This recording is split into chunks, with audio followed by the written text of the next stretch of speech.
आज मैं आपको बताऊंगा हरियाणवी लोकोक्ति, मुहावरे, कहावतें, जो कि हर बोली में, हर स्टेट में अपनी अपनी कुछ कहावतें होती हैं। तो हमारे हरियाणा में भी कुछ ऐसी लोकोक्ति, मुहावरे, कुछ ऐसी बोलियां जो चलते चलते आदमी को मारी जाती थी, यानी उन पे कमेंट किए जाते थे, लेकिन उसके जो अर्थ थे वो काफी गहरे होते थे। हमें भी सुनने को मिली है और मेरे दिमाग में जो 5 आई, बैठे बैठे मुझे लगा कि आपके साथ में शेयर करता हूं वो 5 कहावतें, 5 लोकोक्तियां जो हरियाणा की शान, हरियाणा की भाषा की पहचान है। और जब भी कोई हरियाणवी में कुछ बोलता है तो एक अलग ही इंप्रेशन, एक अलग ही टोनैलिटी आपको देखने को मिलती है। और कई शब्द तो ऐसे हैं जो दिल्ली वाले या सिटी वाले बोल नहीं पाते। जैसे ल का एक उच्चारण है, अगर आप बोलते हैं केला, हम बोलते केड़ा, वो ल का जो उच्चारण है ना वो नहीं होगा। हर भाषा की अपनी पहचान होती है, जैसे उर्दू की कुछ अपनी है, वैसे हरियाणा की भी कुछ ऐसी पहचान है। 5 लोकोक्ति, 5 मुहावरे या 5 कहावतें मैं आपके साथ शेयर करता हूं। तो चलिए पहली मैं आपको बताता हूं। मैं आपको हरियाणवी में बोल के बताऊंगा और फिर उसका सीधी भाषा में आपको अर्थ बताऊंगा, सिंपल भाषा में, कि वो कैसे आपके जीवन में आपके साथ भी घटित हुई होगी। तो उनमें से पहली है, तड़के का मी और शाम का बटेऊ टला नहीं करते। सुबह की बारिश, शाम का गेस्ट जल्दी से टला नहीं करते। यानी अगर सुबह बारिश आ गई, शाम को आपके घर में कोई गेस्ट आ गया तो वो रुक के जाएगा, रुकेगा, लंबा चलेगा। तो ये कब बोला जाता था? जैसे कोई शाम को गेस्ट आता था तो ये बोला जाता था कि भाई इसका अरेंजमेंट कर लो, क्योंकि तड़के का मी और शाम का बटेऊ टला नहीं करते, यानी ये रुकेगा अब। तो ये पहली कहावत थी जो हम सुनते थे।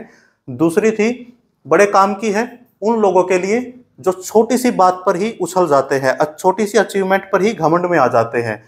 मुझसे ना पागी हल्दी की गांठ और वो समझ गया मैं पंसारी। यानी चूहे को मिल गई हल्दी की छोटी सी डली गांठ और उसको लगा कि यार मैं तो पंसारी बन गया, यानी मैं इस दुकान का मालिक बन गया। तो ऐसा अक्सर हमारे जीवन में होता है। कुछ लोग ऐसा करते हैं कि छोटा सा उनको कुछ अचीवमेंट कुछ मिल गई और वो समझते हैं कि वाह अब तो मैंने दुनिया जीत ली। तो ये उनके लिए थी। और तीसरी बड़े काम की है आज के टाइम के, कि गां की मैंस तले, मैंस की गां तले। यानी इसकी बात उसको बतानी, उसकी बात इसको बतानी, चुगलखोरी की आदत। और ये अक्सर जो बड़े बुजुर्ग बैठते थे ना गांव के अंदर, जैसे मेरा भी 10वीं तक का जो समय है वो गांव में बीता है, मैं हरियाणा से हूँ, तो वहां पर ही हम अक्सर सुनते थे, यार इसका कोई बात ना बताइयो, ये तो गां की मैंस तले, मैंस की गां तला करेगा। यानी ये इधर की बात उधर करेगा, उधर की बात इधर करेगा। देखिए छोटी छोटी बात है और उसके अर्थ कितने गहरे हैं। मतलब जो गांव का परिवेश था, क्योंकि गांव में गायें भैंस होती थी, उसी को अपने दिमाग में इमेजिन करके कहावतें बनाई गई हैं। कितना दिमाग उन लोगों ने लगाया होगा इस पे। और नंबर 4 है, नंबर 4 वाली कहावत, ये भी आपको देखो सारी आपकी लाइफ में कहीं ना कहीं घटित होती है, आपके साथ ऐसा होता है। आप उसे अलग अंदाज में बोलते हो, आजकल हम उसे इंग्लिश में कहावतें बोल देते हैं, लेकिन जो देसी ठेठ अंदाज है हर स्टेट का अपना अपना रहता है और वो उसी अंदाज में बोली भी जाती है। तो नंबर 4 क्या है कि अंधे की मक्खी राम हटावे।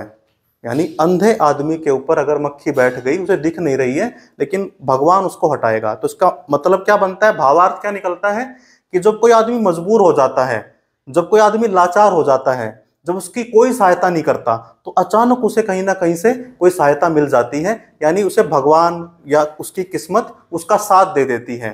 तो यानी जिसका कोई साथ नहीं देता उसका साथ भगवान दे देता है, राम दे देता है, या कहिए कि कोई आदमी आ जाता है जो एकदम से उसकी सहायता कर देता है। और नंबर 5 बड़े पते की बात है कि अपना तो मारेगा भी ना तो छां में गिरेगा। यानी अगर अपने आदमी ने आपको मारा भी तो वो आपको धूप में नहीं छांव में रखेगा। अब इसका मतलब क्या निकलता है कि बजाय इसके कि किसी दूसरे पर भरोसा करो, अपने परिवार के ऊपर भरोसा करो, अपने परिवार से दूर मत जाओ, अपने सगे संबंधियों से दूर मत जाओ, अपने गांव के प्रेम में, मतलब कई बार क्या होता है ना कि हम अपने ही लोगों के खिलाफ खड़े हो जाते हैं। तो ये उसको लेकर बनाई गई है कि अपनों के साथ रहो, ये तो मारेगा भी तो तुम्हें छाया में फेंक के आएगा, धूप में नहीं फेंकेगा। इसका मतलब ये निकलता है कि ये फिर भी तुम्हारे बारे में सोचेगा। अगर इसको तुम्हारा नुकसान भी करना पड़ा तो ये उतना करेगा जितना ये मिनिमम और मैक्सिमम आपका देख लेगा, कि आपका कोई बहुत बड़ा नुकसान नहीं करेगा, दूसरा कोई आपका ज्यादा नुकसान कर देगा।